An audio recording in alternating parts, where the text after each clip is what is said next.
you might have noticed here recently, right? You go to your alliance, you go to the shop tab, go to week. You might have noticed this. If you haven't noticed this, then you're probably a little too young. And if you're wondering, how do I know? All right, for starters, a lot of the people that are new, right? Super new, like baby green new. Every time you log in, right? There's a little indication of how many times you've logged in, as you can see at the top. I've been around for 85 days. Obviously, if you've been playing every single day, you're going to be in sync with the server, so you've got approximately 45 days. Of course, if you do not know the alternative way, I will tell you here very shortly. Really, all you got to do is basically you need to go over to your suggestion box and you go to the notice board.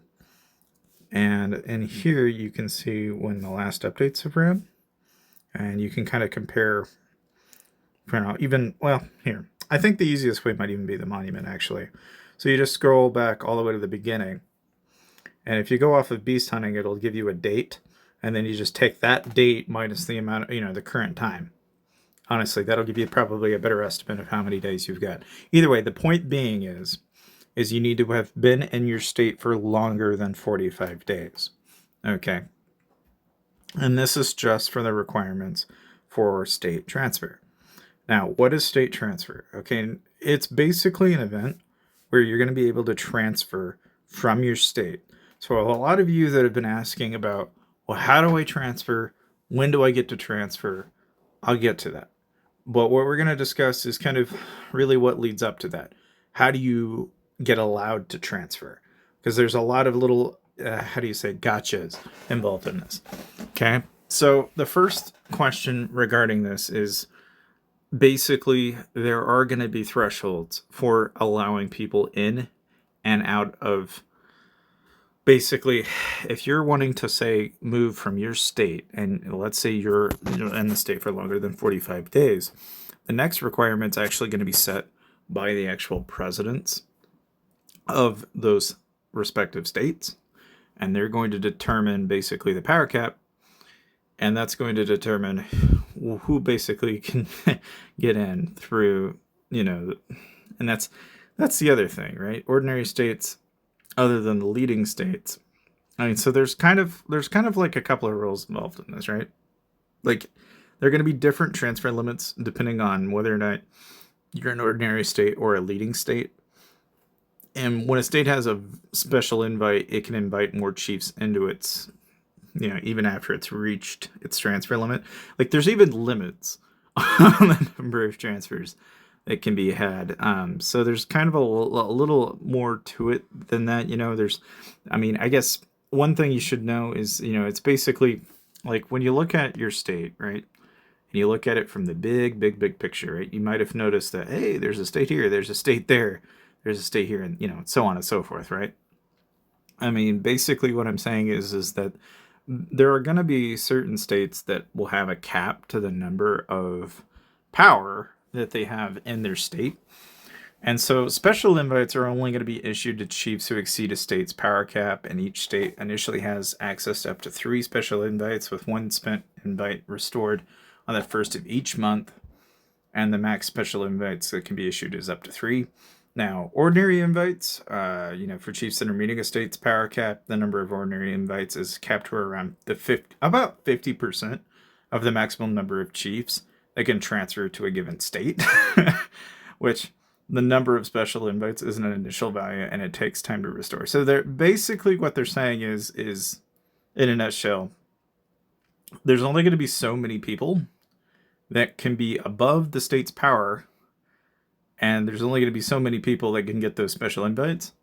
And then the rest of us who meet the power cap, there's only going to be about 50% allowed in to the total number of people that are in that state. And so there's going to be a limit to that. They will apparently have a way for you to check whether or not it's reached that limit. You'll be able to go to the state list and select the corresponding state to view that kind of information. If you dismiss all your troops and unequip your gear, it's not going to change the transfer score. You can't cheat it. Of course, I'm sure there will be people that, what if I withdraw my presidential invites? You know, yeah, you're not going to be able to do that either. So people that are going to be using their presidential invites to allow other people from other states to join in, obviously those are kind of not given like freely willy. You can't just hand them out and be like, no takesy backsies. So whoever you do decide to invite, you want to make sure that they actually intend to come, because if not, it's wasted. So there's no way to withdraw an invite after it's been sent. Of course, special invites will get a mail notification. Ordinary invites, however, don't have any. The only way that players that get ordinary invites are going to be able to see them is through the event interface. So obviously when the event comes around, that's the only time you'll ever actually see that invite. And then, of course, now you might be wondering how many transfer passes. I'm sure some of you are probably, that have been in the older states are probably wondering now, like, oh, okay, so now I'm in an old state and I want to go to a new one. What's that going to cost me? So according to this, to perform a transfer, the number of transfer passes required is determined by two key factors: your transfer score and the state's transfer rating. This information is typically displayed in the bottom right corner of a state's transfer page. So for those of you wondering, it's 1 to 75. So you could potentially need to have 75 transfer passes. That's 150,000 alliance tokens times 75 in order to acquire. Now, of course, that sounds pretty nuts, but you'd also have to be like the top of the top of the top of the top of that entire state to even be able to migrate. So, bear with me. Of course, if you're wondering, when is this actually going to arrive? When can I use these passes? None of that information right now is available to us, so we're waiting, but we're thinking sometime in January, maybe late January, we'll hear more. So with any luck, we'll hopefully hear more about it. Of course, if this works anything like migration does in Lords Mobile, right? One of the things I can tell you that the initial reaction of anybody that does any form of migration is that you're going to lose your resources. So like, meaning if, let's say you have resources that are not protected. So like, for example, let's say this coal here is 2.2 to 1.1. Everything outside of that 1.1 is gone.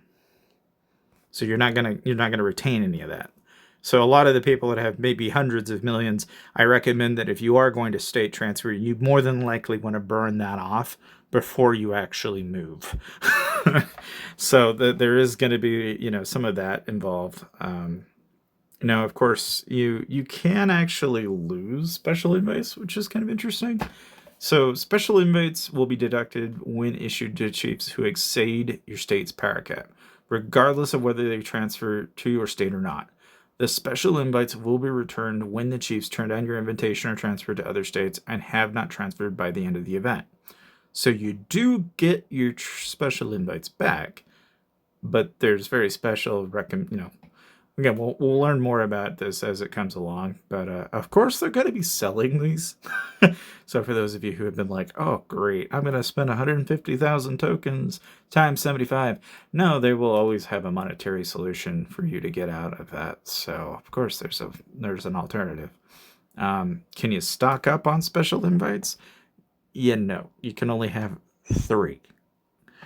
Now, something else that someone had asked was, by extending a president invite, do I have to provide the required transfer passes for the invited player? The answer is no. The invited player has to cover the transfer costs themselves. So, therefore, if you invite somebody, right, the person that you invite is got to have the passes to move, just so you're aware. So all the invite allows them to do is their right to come. It doesn't necessarily give them a, here you go, you can join. It's not an instant free ticket as far as we know right now. Outside of that, what should you do if there are no more transfer slots in the target state? If they're gone, they're gone. According to this, it's a first come first served basis. So if you're late, yeah, you good luck. You're too late. And of course, now you might be wondering, how often is this event going to be happening? You know, is this going to be a constant? Like after the update, it's going to be a constant thing. And according to this, they're saying the event is not held at fixed intervals. They're going to have an in-game schedule for the latest updates. I can theory craft here a little bit, but in Lawrence Mobile, migration is like very flexible. It's something you can do at any time, and there is nothing special about it. In this game, I get the vibe that it's probably going to be whenever that event comes around, and that's really, really speculative because we don't know when or how often. What if a state has no president during the state transfer after losing the state of power event? If a state has no president during the current state transfer, then the previous president will perform their presidential duties, including setting a transfer power cap threshold in phase 1, inviting other chiefs to the state, and approving transfer requests. So that's another thing, too, is that if you were a former president and there is no current president, you will be taking on that role during this event. So there's that, right? But otherwise, all of this information that I've just told you, right, this is literally straight off of the state transfer FAQs coming off of the Whiteout Survival Discord. And this is word for word pretty much what Molly said, okay? And Molly's a pretty good trusted source as far as anything related to state transfers, all right? But the main thing that I can tell you, in my honest-to-God opinion, right, whether should you move or migrate to another state, I think is entirely optional. It's one of the few opportunities that people are going to have to finally get to move their entire alliances. So if, for those of you who've been watching me and you're looking forward to, like, I don't know, coming to a state, I'm just going to leak the fact that I am in State 460. So you're welcome to come on by and make it interesting. But outside of that, right? That is pretty much everything I know on the state transfer so far. I believe we'll know more, and there will obviously be other videos that are out on this subject matter. I'm sure what I've said so far up to now is about all we know. I don't really think there's a whole lot more being said about the whole ordeal, but again, if there is more information out there and you happen to know it, feel free to comment below. But other than that, thank you guys for dropping by, and I'll see you guys to the next video.